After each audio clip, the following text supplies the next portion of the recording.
Graça e paz, queridos irmãos, queridas irmãs, sejam muito bem-vindos, sejam muito bem-vindas a mais uma aula no canal Conectados com a EBD, o seu canal de estudos bíblico-teológicos. Hoje, com a graça de Deus, com a ajuda de Deus, daremos continuidade ao estudo da revista do terceiro trimestre do ano de 2020, revista na qual estaremos estudando ou estamos estudando os princípios divinos em tempos de crise, a reconstrução de Jerusalém e o avivamento espiritual como exemplos para os nossos dias.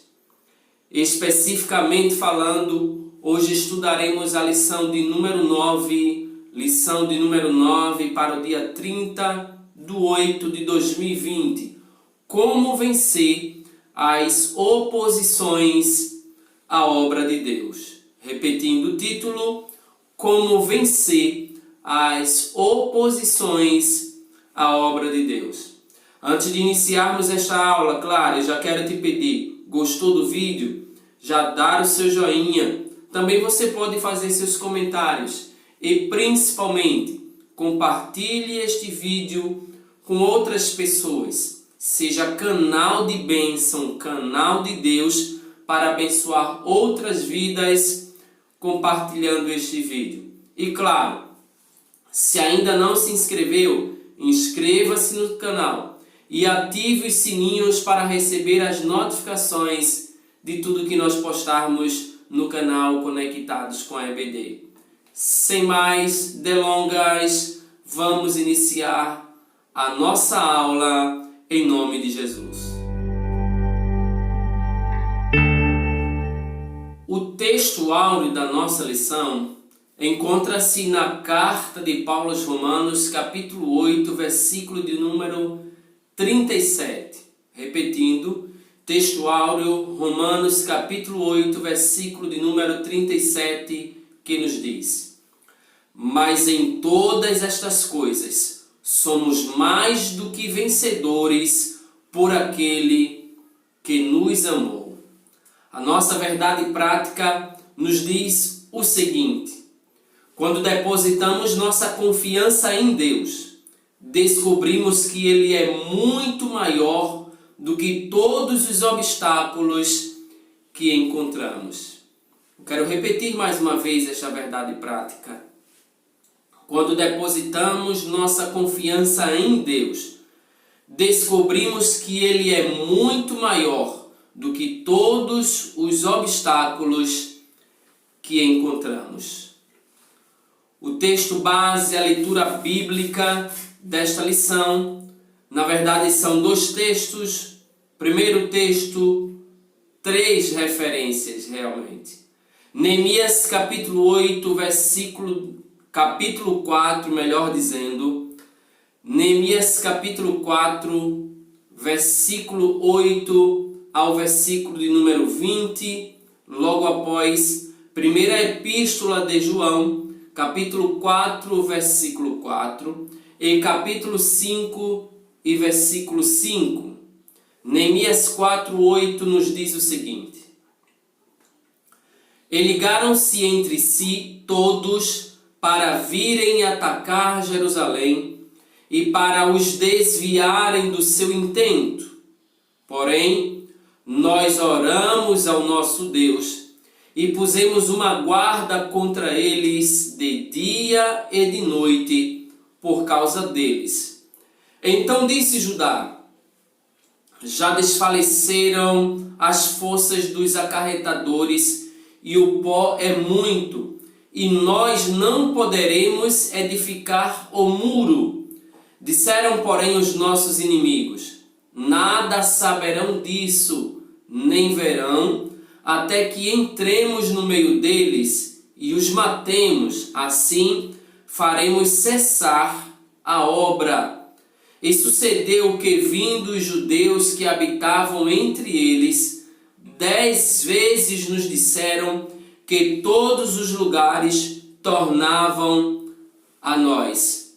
pelo que pus guardas nos lugares baixos, por detrás dos muros e dos altos, e pus o povo pelas suas famílias, com as suas espadas, com as suas lanças e com os seus arcos. E olhei e levantei-me e disse aos nobres e aos magistrados e ao resto do povo: não os temais, lembrai-vos do Senhor, grande e terrível, e pelejai pelos vossos irmãos, vossos filhos, vossas mulheres e vossas casas. E sucedeu que, ouvindo os nossos inimigos, que já o sabíamos, e que Deus tinha dissipado o conselho deles, todos voltamos ao muro, cada um à sua obra.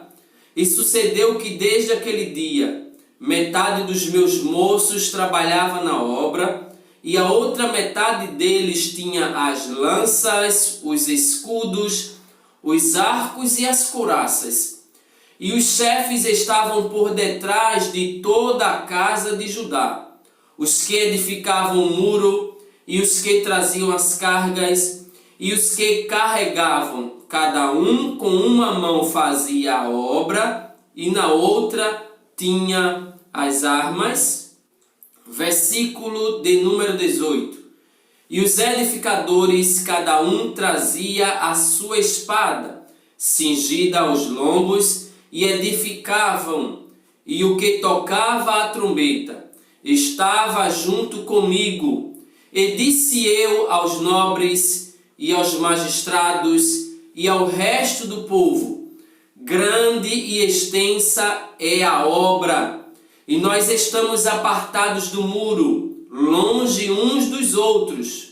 No lugar onde ouvirdes o som da buzina, ali vos ajuntareis conosco. O nosso Deus pelejará por nós. Primeira Epístola de João, capítulo 4, versículo 4 e capítulo 5, versículo 5. Filhinhos, sois de Deus, e já os tendes vencido, porque maior é o que está em vós do que o que está no mundo. Quem é que vence o mundo, senão aquele que crê que Jesus é o Filho de Deus? Queridos irmãos, queridas irmãs, na lição de número 7, nós observamos como a construção dos muros em Jerusalém provocou uma resistência por parte dos samaritanos. Mas hoje, na lição de número 9 especificamente, iremos observar as diferentes formas de ataques dos inimigos contra os judeus e o modo como os judeus conseguiram vencer os ataques e concluir a grande obra. Logo de imediato já queremos destacar o ponto central desta lição, afirmando que jamais devemos permitir que alguma coisa venha abalar a nossa fé, porque sem fé é impossível agradar a Deus. Já no primeiro tópico da lição, o comentarista já vai nos mostrar a procedência destes ataques, fazendo-nos a seguinte interrogação: qual a procedência destes ataques? Ora, o povo de Deus estava envolvido, conforme o próprio Neemias fala, numa grande obra, numa obra de restauração, numa obra de reconstrução. Claro, os inimigos, por sua vez, não estavam contentes, não estavam satisfeitos. O que é que eles fazem? Eles vão investir, eles vão atacar ao povo de Deus para pararem a obra.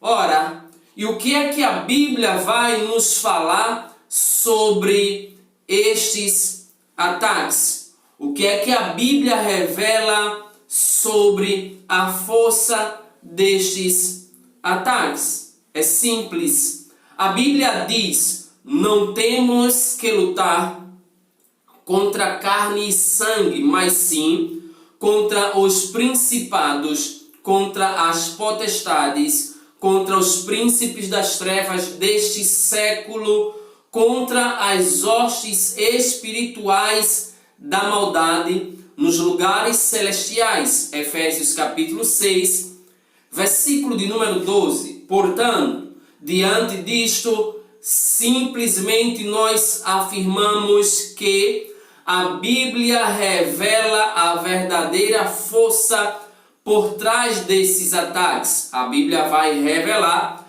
a verdadeira natureza destes ataques que os filhos de Israel sofreram naquela época e que os filhos de Deus sofrem ao longo dos tempos. A origem de todo este ataque, ela é espiritual, ela procede do mal. Aliás, os inimigos invisíveis ou visíveis são simplesmente, meramente instrumentos do maligno, instrumentos do mal, instrumentos dos demônios. Inclusive, nós vamos perceber que desde que Lúcifer caiu em pecado do céu e foi expulso, ele tem sido um adversário de Deus e um adversário da obra de Deus, conforme nós verificamos na primeira epístola de Pedro, capítulo de número 5, versículo de número 8. Além disso, no segundo tópico, no segundo subtópico, o comentarista traz para nós qual é a orientação que a Bíblia dá diante desta luta. Claro, nós temos plena ciência, pleno conhecimento que a vida cristã é uma vida cheia de embates, é uma vida cheia de combates. Os nossos adversários, os nossos inimigos não arrearão a espada por um instante sequer. Eles literalmente atacarão a igreja de Deus de forma incessante. Mas qual é a orientação bíblica diante desse ataque, desta luta? Qual deve ser a postura do cristão? Qual deve ser a postura da igreja, do povo de Deus? A Bíblia vai nos dizer, Paulo mais uma vez, recomendando aos irmãos da cidade de Éfeso, ele vai falar de forma muito clara: portanto, tomai toda a armadura de Deus. Percebamos que o apóstolo Paulo emprega o verbo no modo imperativo. Ele está dando uma ordem. Era como se ele quisesse dizer: você está em uma guerra, em uma batalha. Para resistir, você precisa vestir-se da armadura de Deus. Na sequência, ele vai justificar, ele vai argumentar, ele vai nos dizer por quê ou para que especificamente, qual é a finalidade de nos revestirmos com toda a armadura de Deus. Se a guerra é espiritual, se os ataques são espirituais, as nossas armas, por sua vez, também devem ser espirituais. E Paulo vai dizer: tomai toda a armadura de Deus, para que possais, em primeiro lugar, resistir no dia mau, resistir nos dias dos ataques do inimigo. Segundo lugar, ele vai dizer: tendo feito tudo, revestindo-se com toda a armadura, preparando-se para o combate, para o embate, para a peleja, vocês devem ficar firmes. Logo, vemos que a Bíblia não aconselha a fugir da luta. Pelo contrário, ela vai nos motivar, ela vai nos estimular, ela vai nos exortar a ficarmos firmes para resistirmos e, por fim, vencermos todas as nossas lutas. Tiago capítulo 4, versículo de número 7. Já no terceiro ponto, no terceiro subtópico, o comentarista vai dizer que nesta luta contra o mundo invisível, a arma mais eficaz é a fé. Eu vou repetir. Nesta luta, na luta do nosso dia a dia como cristão, nas batalhas espirituais, a arma mais eficaz é a fé. E a Bíblia inclusive vai falar: quem é que vence o mundo senão aquele que crê? Aquele que crê que Jesus é o Filho de Deus. Primeira Epístola de João, capítulo 5, versículo 5. Por isso, a Bíblia aconselha: milita a boa milícia da fé. Toma posse da vida eterna. 1 Timóteo, capítulo 6, versículo 12.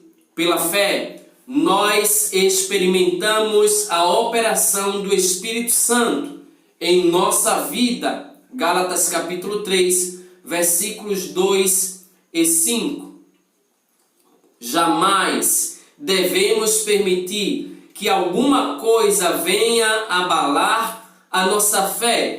Todavia, somos seres humanos, somos falhos, somos carne, matéria falível. Sofreremos sim, em algum momento da nossa vida, abalos na nossa fé, mas não podemos esmorecer jamais. Recorramos a Deus. Busquemos a Deus.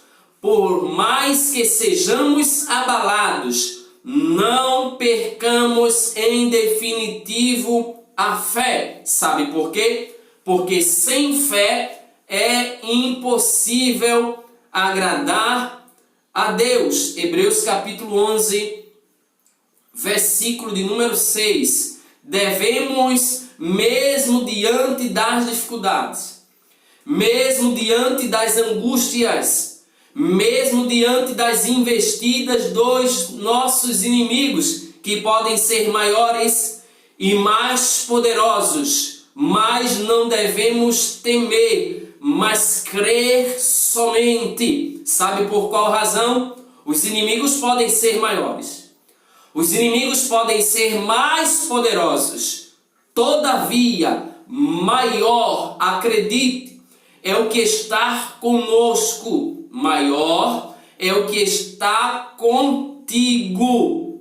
Deus, Ele é o nosso refúgio, é a nossa fortaleza. Creiamos, acreditemos, porque Ele vai agir, Ele vai intervir, Ele vai glorificar o nome dEle na tua vida, em nome de Jesus.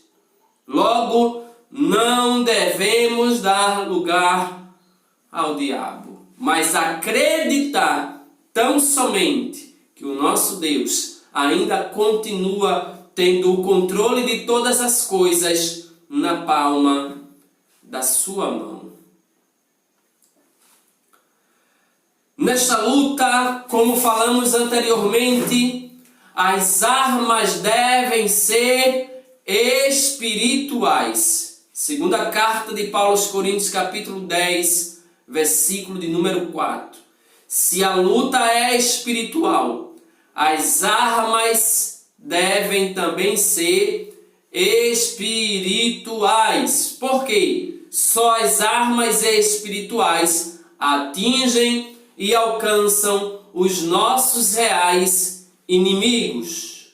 O mundo espiritual, os demônios. As armas carnais só nos prejudicam, pois muitas vezes levam-nos a dar lugar ao inimigo.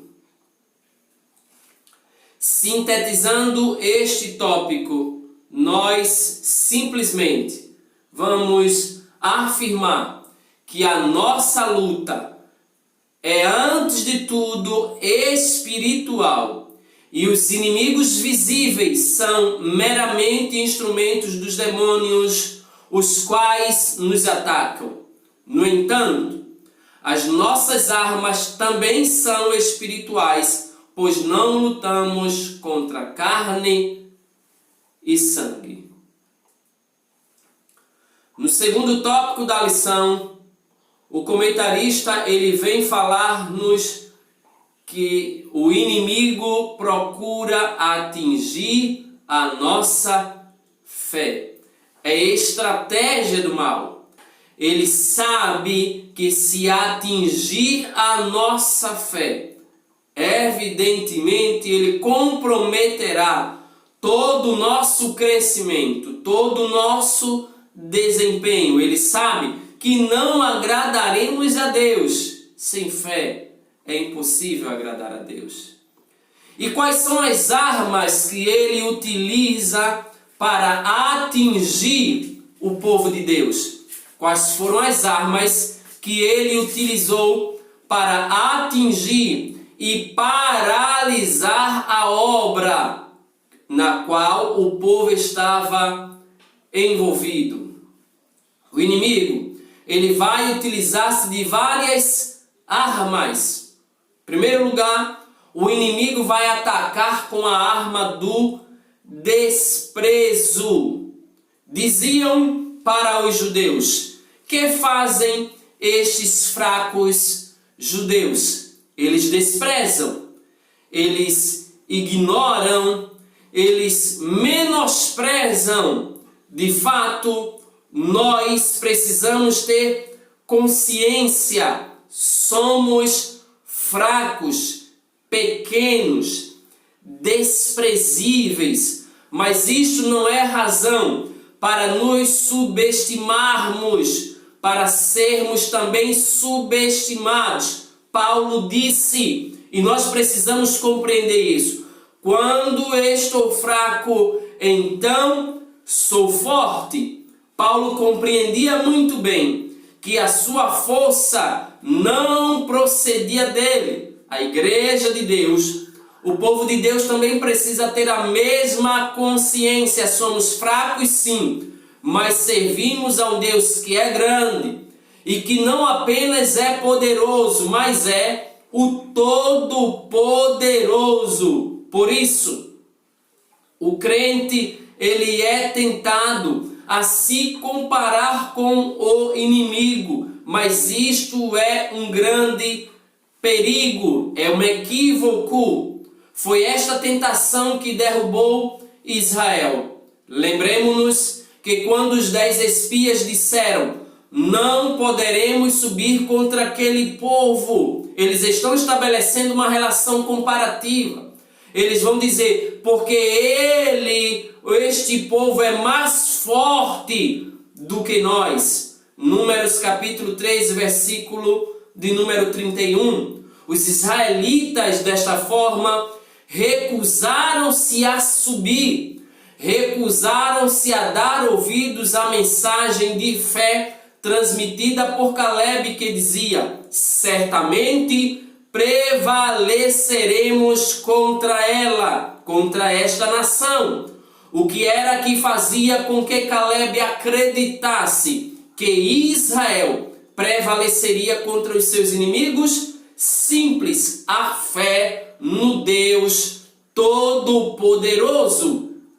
Caleb sabia: os inimigos são maiores, Os inimigos são mais fortes, os inimigos são mais poderosos, os inimigos estão mais preparados. Entretanto, os inimigos não têm quem nós temos. Com eles estão as armas carnais, mas conosco está simplesmente o Deus Todo-Poderoso. Glória a Deus. O Senhor, Ele é conosco. Não os temais. Números capítulo 14, versículo de número 9.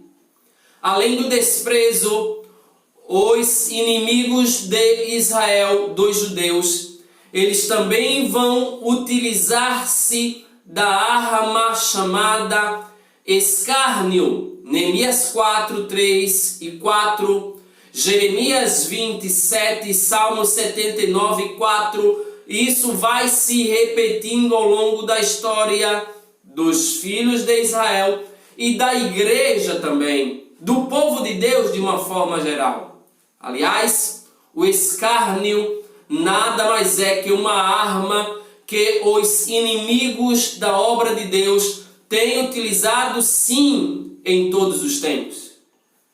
Quando os servos de Deus sofrem escárnio, são tentados a ficarem desanimados. Quem trabalha sem ânimo? Quem trabalha desanimado? Quem edifica desanimado? Quem constrói desanimado? O desânimo rouba a força, rouba-nos a alegria, rouba-nos a motivação. Por essa razão, devemos lembrar de que isso é o que os fiéis sempre tiveram que suportar. Hebreus 11:36, Salmos 35, versículos 15 e 16, Salmo 44, versículos 13 e 14. Nem mesmo Jesus escapou do escárnio. Mateus capítulo 20, versículo 19, Mateus capítulo 27, versículos 29 e 39. Ele chegou a dizer: se chamaram Beelzebul ao pai de família, quanto mais aos seus domésticos. Mateus capítulo 10, versículo 25. Isto faz parte da cruz que devemos aceitar quando seguimos a Cristo. Lembremos-nos das palavras de Jesus: se alguém quiser vir após mim, negue-se a si mesmo, tome a sua cruz e siga-me. Neste processo doloroso, o escárnio estará presente. Os que são carnais procuram escapar do escândalo da cruz, mas a igreja, o crente, o povo de Deus tem consciência. Sofrerão escárnio, mas continuarão firmes diante de Deus, para a glória do seu santo e poderoso nome. O inimigo também vai chamar a nossa intenção para a imensidade ou imensidão, ou chamar a nossa atenção para a grandeza da tarefa, para a grandeza da obra. Vivificarão dos montões de pó as pedras que foram queimadas. Na verdade, eles estavam simplesmente querendo dizer para os judeus: vocês nunca vão reconstruir. Vocês não têm capacidade. A obra é grande, a tarefa é grande e vocês são pequenos, vocês são fracos, vocês são desprezíveis. Percebamos que também Moisés, ao olhar para a dimensão da tarefa para a qual Deus o chamava, a princípio recusou-se a ir. Ele pensou: a obra é muito grande, eu sou muito pequeno. Quando, porém, Moisés meditou na palavra de Deus e que Deus principalmente iria com ele, Êxodo capítulo 3, versículo 12, e que Deus seria com a sua boca, Êxodo 4, versículo 12, Moisés se animou e viu as montanhas tornando-se em campinas, Zacarias capítulo 4, versículo 7, quem faz a obra é Deus, somos apenas instrumentos chamados por Ele para termos o privilégio de nos envolvermos nesta obra, sermos canais, portadores de bênçãos. Todavia, quem faz a obra é Deus e nós instrumentos, ainda que, presta atenção, ainda que sejamos pequenos, desprezíveis, falhos, mas nós fomos chamados por Ele. Você foi chamado por Ele. A tarefa é grande, mas o Deus que te escolheu, Ele vai te capacitar a executar esta obra para a glória do nome dEle. Além do mais, o inimigo também usa contra nós como arma boatos e mentiras. Eu vou repetir: boatos e mentiras. Os samaritanos espalhavam calúnias contra Neemias, dizendo que ele planejava constituir-se rei. Neemias capítulo 2, versículos 19, capítulo 6, versículos 5 e 6. Quando Neemias ouve isso, Neemias vai responder: de tudo que dizes, coisa nenhuma sucedeu, mas tu, do teu coração, o inventas. Era como se Neemias estivesse querendo dizer: vocês não passam de mentirosos.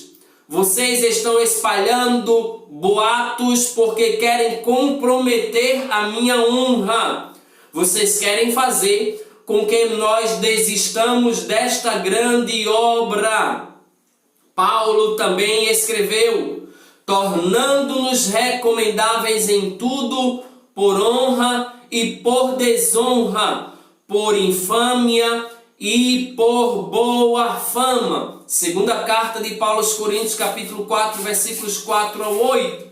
Com isso, nós precisamos entender que na nossa jornada cristã, sim, inventarão boatos, mentirão a nosso respeito, mas nós não podemos parar, nós não podemos desistir. Jesus, inclusive, aconselhou aqueles que sofrerem acusações mentirosas a alegrarem-se e exultarem e a não atentarem para o que se fala deles. Mateus capítulo 5. O inimigo também vai usar a astúcia. Os samaritanos, eles percebem que não estão conseguindo fazê-los parar, eles não estão conseguindo fazer os judeus desistirem, então eles vão utilizar uma outra arma chamada de astúcia. O que é que eles fazem? Os samaritanos convidam os judeus para juntos se congregarem nas aldeias. Mas na verdade, eles intentavam fazer mal a Neemias. Eles vão utilizar várias estratégias.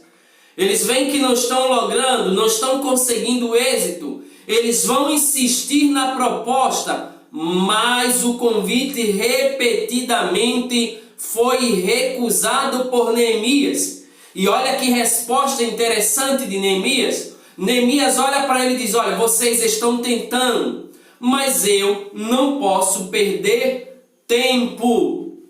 Eu estou envolvido em uma grande obra, de modo que não poderei descer, eu não posso parar, eu não posso perder tempo, eu preciso estar no centro da vontade de Deus, fazendo a obra de Deus, reconstruindo a causa, a obra, para que o nome do Senhor seja glorificado e a glória do Pai esteja de novo presente no meio do seu povo. Mas eles não desistem, os nossos inimigos são persistentes, são insistentes. O que é que eles vão fazer agora? Eles vão utilizar uma outra arma chamada de ameaças. Exato. Os inimigos dos judeus passaram a ameaçá-los de guerra, a fim de espalharem medo e pânico entre o povo de Deus.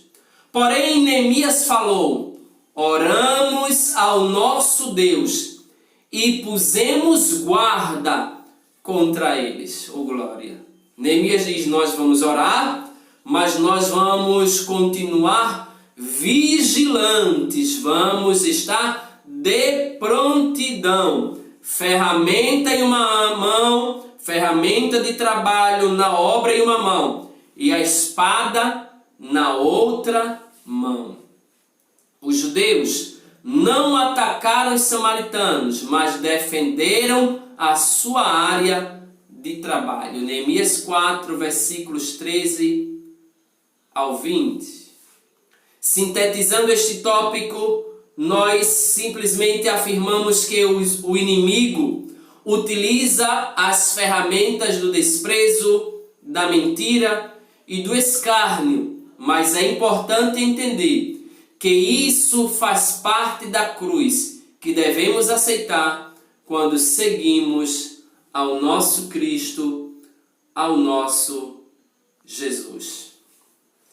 No terceiro tópico da lição, o comentarista pergunta: qual o segredo da vitória de Neemias e dos judeus?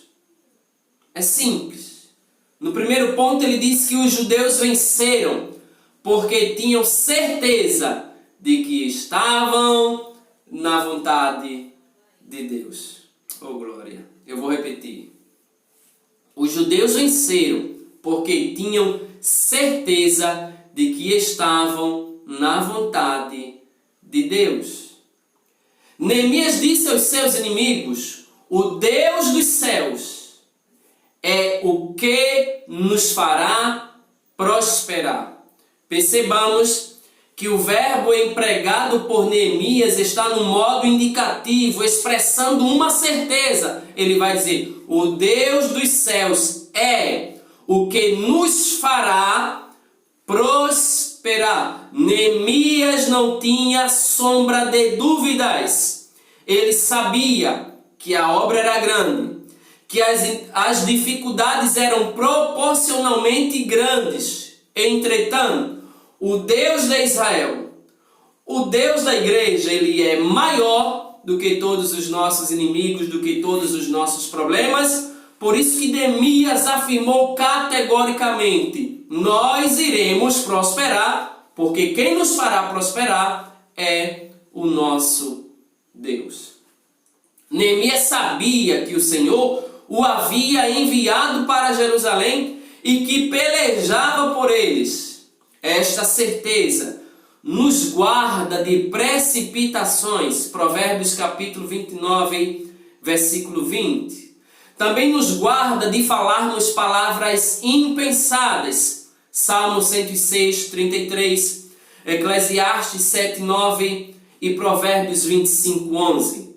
Podemos assim governar o nosso espírito, agindo na vontade de Deus, porque Deus nos fará prosperar. Além do mais, os judeus venceram pela oração. Eu vou repetir. Os judeus venceram porque, diante das dificuldades que lhes apareciam, diante das investidas do mal que ocorriam, diante dos ataques que eles sofriam, eles recorriam a sabe quem? Ninguém mais, ninguém menos que o dono dos céus e o dono da terra. O Deus que manda no céu, o Deus que manda na terra. Aleluia. Neemias era homem de oração. Coisa boa é quando o líder é um homem de oração. Que mesmo diante das dificuldades ele vai recorrer ao Deus Todo-Poderoso, o dono da obra. Com frequência, lê-se sobre Neemias que orava. Ouve, ó nosso Deus, lembra-te de mim para o bem. Lembra-te, meu Deus, de Tobias e Sambalate, Neemias 4:4, Neemias 6:14, Neemias 13:29. São várias referências que provam que Neemias vivia em oração, recorrendo a Deus, consultando a Deus, apresentando a causa do povo diante de Deus.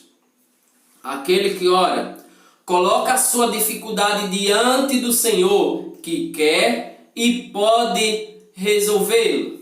Aquele que ora, coloca-se diante de Deus, busca a face de Deus, porque ele reconhece, é pequeno, é frágil, é incapaz. Por isso ele se achega a Deus para dizer: Deus, eu não posso, tu podes. Eu não sei, tu sabes. Eu não faço, tu fazes. Eu sou pequeno, tu és grande. Ele reconhece a sua total dependência de Deus. O mesmo Deus que nos exorta e nos exortou a orar, também é o mesmo Deus que nos responde às orações. Jó capítulo 22:27, Salmo 50:15, Salmo 46, primeiro, Mateus capítulo 7, versículo 7, Mateus capítulo 7, versículo 8 e versículo 11. Se você ora, descanse, Deus responderá às tuas orações. Ora, se o povo de Deus venceu orando, se os judeus venceram orando, se Neemias venceu orando, logo nós também devemos orar. E a recomendação de Paulo aos Tessalonicenses foi a seguinte: 1 Tessalonicenses, capítulo 5, versículo 17. Orai sem cessar. Jesus deixou-nos o mesmo ensino. Falou-nos da necessidade de perseverarmos na oração, usando para isso uma parábola, Lucas capítulo 18, versículo 1. Paulo exortou aos Efésios a perseverarem em oração e súplica no Espírito. E aos Colossenses ele escreveu: perseverai em oração, capítulo 4, versículo 2. O que é então a oração? Certa feita alguém falou: não ore até Deus lhe ouvir, mas ore até ouvir a voz de Deus. Oração é falar com Deus, é buscar a face do Deus Todo-Poderoso, é revelar para Ele que somos dependentes dEle, tão somente dependentes dEle. Devemos orar. Em primeiro lugar, orar é impedir que alguma coisa nos estorve a orar, encontrando-nos apenas na oração. É persistir em orar, ainda que o diabo procure tornar pesada e difícil a oração. É orar até que venha a resposta. Devemos orar até que Deus nos responda, até que ouçamos a voz de Deus, até que vejamos o milagre de Deus. Perseveremos em oração. Orai sem cessar, foi o que disse Paulo. é uma prova de que o espírito de oração opera em nós. Zacarias 12:10, Romanos 8:26, Efésios 6:18, Judas versículo de número 20.